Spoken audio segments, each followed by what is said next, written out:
What's up, everyone? Today we are going all in on the flavors of fall with maple glazed chicken breast, maple almond Brussels sprouts, and pumpkin corn muffins. I know that sounds like a lot of things, and it kind of is, but it kind of isn't. You'll make it with staple ingredients that you'll easily find at the supermarket or already have in your pantry. You can make some of it ahead of time if you like, and some parts of it are made while other parts of it are cooking, so it overlaps a bit and has some flexibility with time. I'm Mark. This is the Prepared Pantry Episode 9. Let's get started. Okay, so the first thing we're going to do is get our chicken marinated. This we want to let marinate for about 30 minutes, which is fine because we're actually going to be making the pumpkin cornbread muffins during that time. So I've actually already got the oven preheating to 400 degrees for that. In the meantime, we are going to take our ingredients here, which are going to be 2 parts of maple syrup to 1 part of soy sauce. I'm using about a half a cup of maple syrup to about a quarter of a cup of soy sauce here for 2 or 3, normal medium-sized chicken breasts. So we're going to just basically dump our ingredients in. We've got our half a cup of pure maple syrup. Use pure maple syrup. Don't use pancake syrup, the stuff that comes in the big squeeze bottle. That is mostly sugar and not the same kind of sugar that is in real maple syrup. It is just sugar and it's just going to burn. Today we're using actually Rhode Island Maple Syrup. This is from Charlie's Sugar House in Coventry. I'll put a link for them down in the description. So then our quarter a cup of soy sauce. We've got 2 cloves of garlic smashed, just put down on the cutting board and smacked with the side of the knife. And we've got about 1/8 of a teaspoon or a big pinch of red pepper flakes.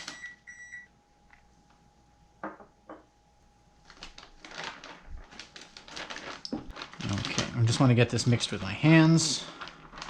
Just get everything sloshed together. I'm not adding salt or even really pepper at this point yet. There's going to be plenty of saltiness from the soy sauce, and pepper we can adjust later. So the first thing we're going to do before we dump these in the bag is poke these all over with a fork on both sides. This is going to give plenty of places for the marinade to soak in, especially with such a short marinade. And no, this does not hurt the way the chicken will come out in the end. These have already been blotted dry with a paper towel, just to make sure there wasn't a lot of excess moisture on them to start with. We're going to be dunking it in marinade. If we want them to be wet with anything, we want it to be marinade.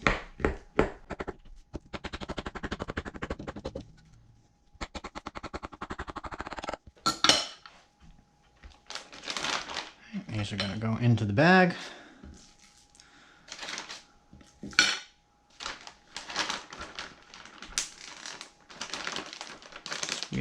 Squeeze out as much air as I can, so that everything is covered in marinade. And seal that shut. And I'm just going to mix this again with my hands just to make sure that the marinade is in contact with all parts of the chicken. So we're just going to drop this on the plate and pop this in the fridge for about 30 minutes to let this marinate. In the meantime, I'm going to get a couple things cleaned up here and we'll come right back and get started on our pumpkin cornbread muffins. Okay, so while the meat is marinating, we are going to work on our corn pumpkin muffins. This is based on a box of Jiffy Corn Muffin mix or similar. If you do not have this or don't have access to it, don't want to use the pre-mixed stuff, you can substitute a little mixture that I put down in the description. It's mostly flour and cornmeal. There's a few other things in there that are kind of important to make it work too. So it's 1 box of Jiffy Corn Muffin mix or similar, or the substitute. 1 egg. We've got 1/3 of a cup of milk. We have a half a cup of pumpkin puree. We have 2 tablespoons of sugar. And we have 1/8 of a teaspoon each of ground ginger, cinnamon, allspice, and nutmeg. We've optionally got 1/4 of a cup to a half a cup of pecans, which we're going to chop. That's going to go into the actual batter, and some whole pecan halves that I'm going to use to garnish the tops of the muffins before we put them in the oven. All right, so the last thing we need to do to get ready is chop our pecans.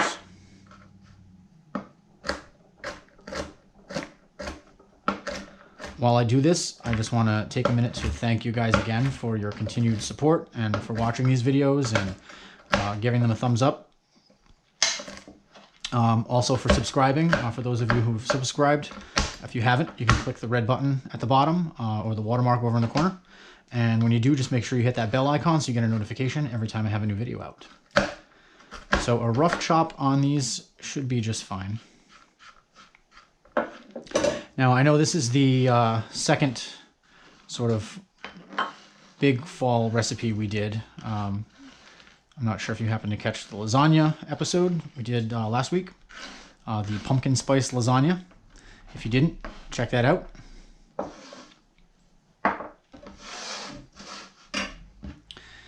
Okay, I have greased our muffin tins, muffin cups for this. Now this recipe makes either 9 smallish muffins or 6 larger muffins. If you want to make the 9 smaller, you're going to fill the cups to about 2/3 full. I'm going to fill 6 all the way full. And I know it's going to crown a little bit, so when I grease them, I did also grease along the top a little bit just to make sure that nothing sticks. So I'm going to add our dry stuff first. The spices and the sugar, and just kind of mix that together a little bit. All right, now I'm going to kind of make a well in the middle there, and we will crack our egg. As always, I like to crack the egg into a separate bowl or container just to make sure there's nothing wrong with it first, because you never know. Then we've got our milk and the pumpkin puree.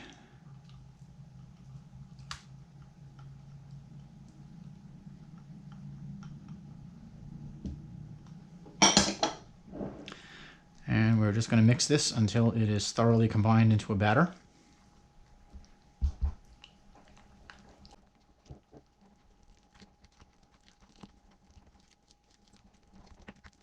And there's no need to overmix this. You just want to make sure there's no big lumps and that everything is mostly combined. Last thing we're going to do is fold in our chopped pecans.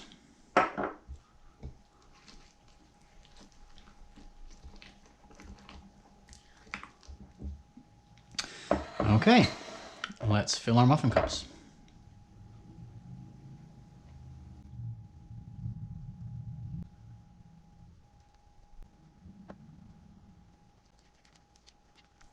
Now, normally you don't want to overfill muffins, but I don't expect these to have a really high rise, so I'm not too worried about it.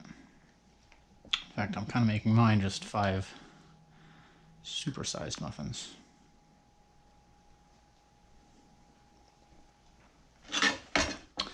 All right, so I'm going to now top these with a couple of pecan halves as garnish.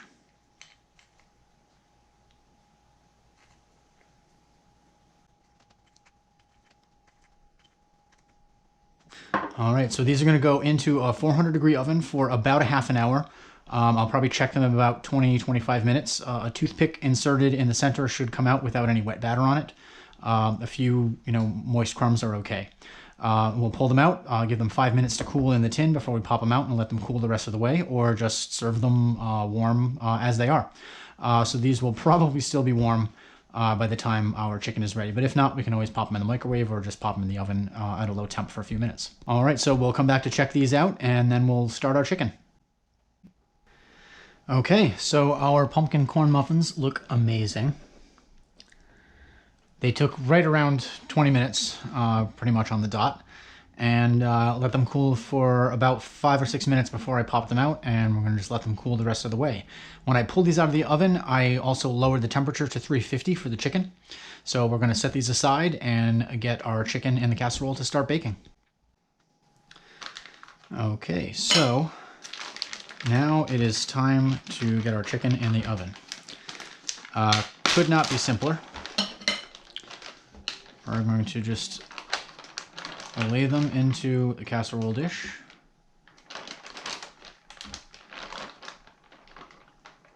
And try try and find an arrangement where they kind of touch, but give each other plenty of room.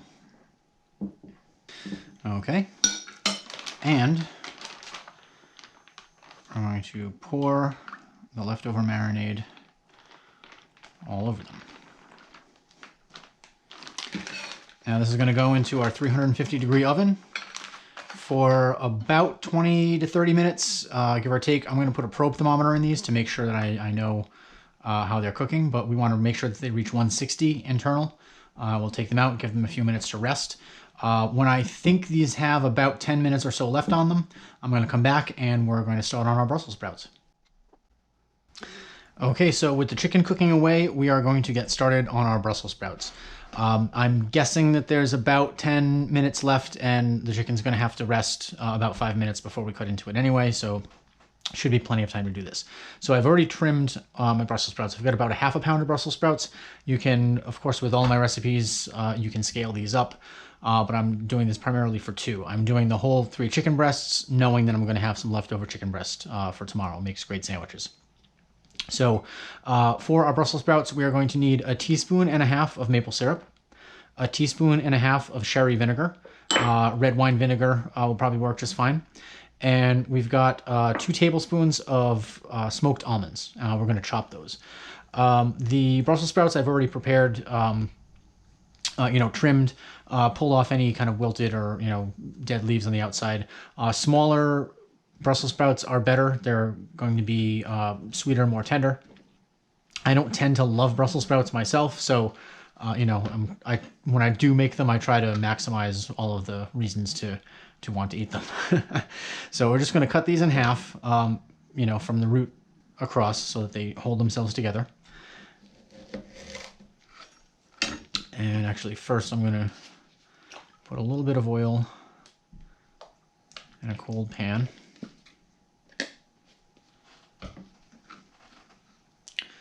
And we're going to just place these in as we cut them.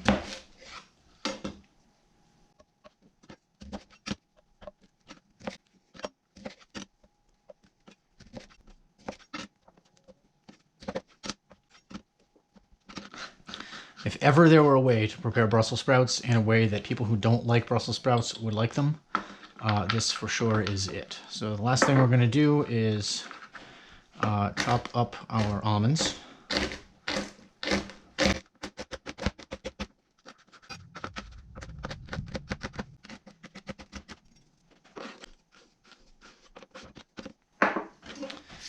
And at this point we might as well mix the vinegar and the maple syrup, and these will get tossed in at the end. So we're going to start this off on medium heat, and we want to see them start to brown underneath, and we're going to keep them uncovered for the first few minutes while they start to cook. Okay, as you can see, these are starting to get some color underneath.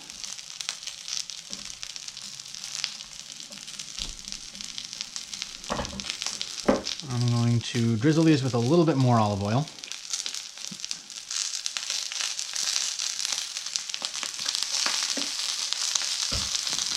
Season with a little bit of salt and pepper.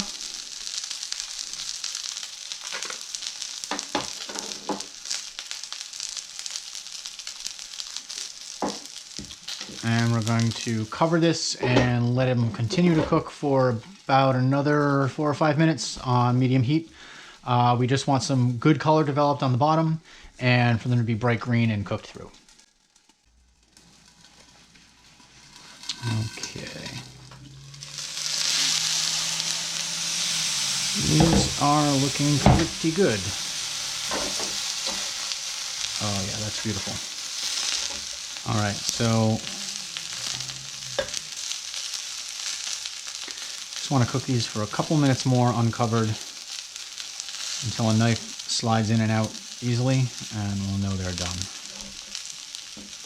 I've got some great deep color on these.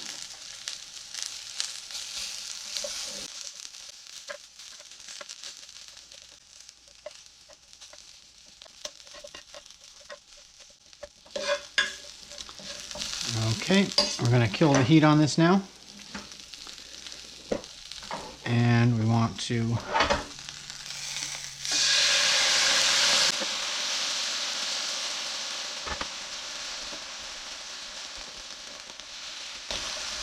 get them all coated.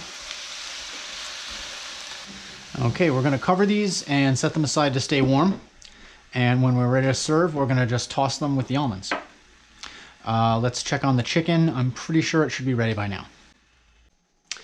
Okay, so these took, I think, about 40 minutes, closer to that, to reach temperature. But we're going to take these out and move them to a plate.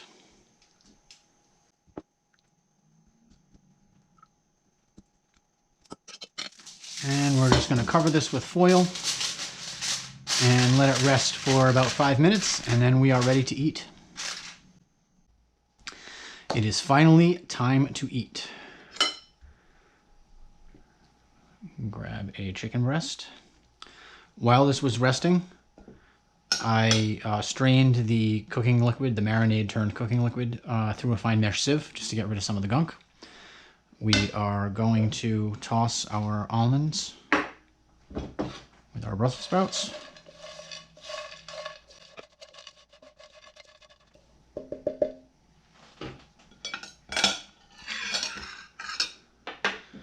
And get some of these on the plate.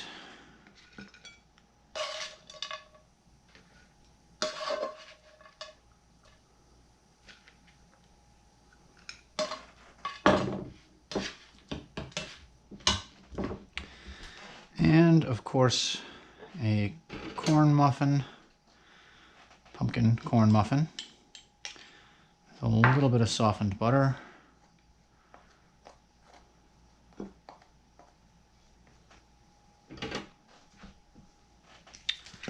And a little bit of honey.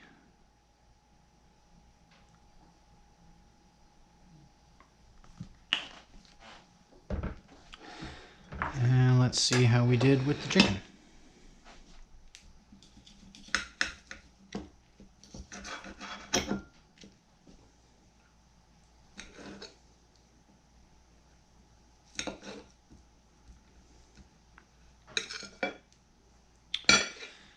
And let's do a little pepper. And hold off on the salt because this stuff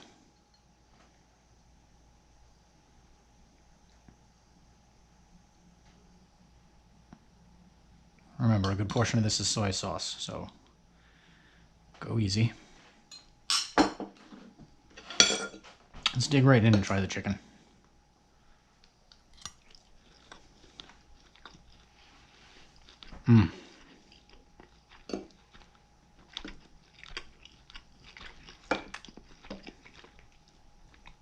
Oh, this is so good.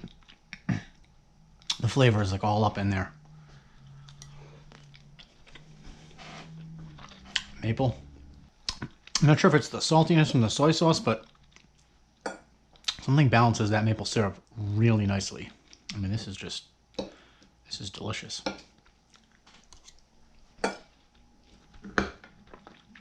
Brussels sprouts.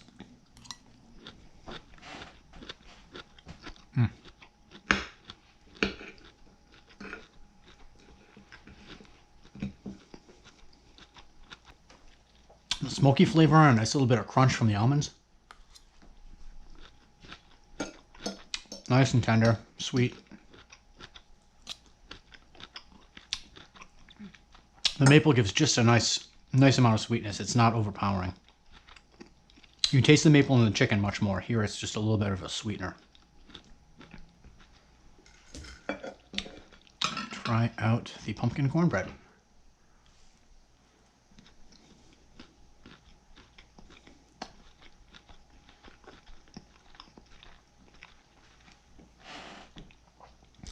Oh, that's really good too.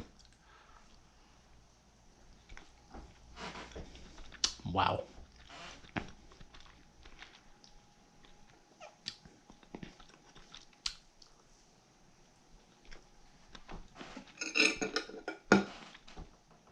I don't know what else to say. This is delicious. Obviously, you can make any of these things separately, or you can make them all together for one of the best possible fall meals I think you could even make. I'm going to keep eating, but thanks for watching. If you like the video and you like the recipes, give it a thumbs up. I hope you subscribe, and we'll see you in the next one.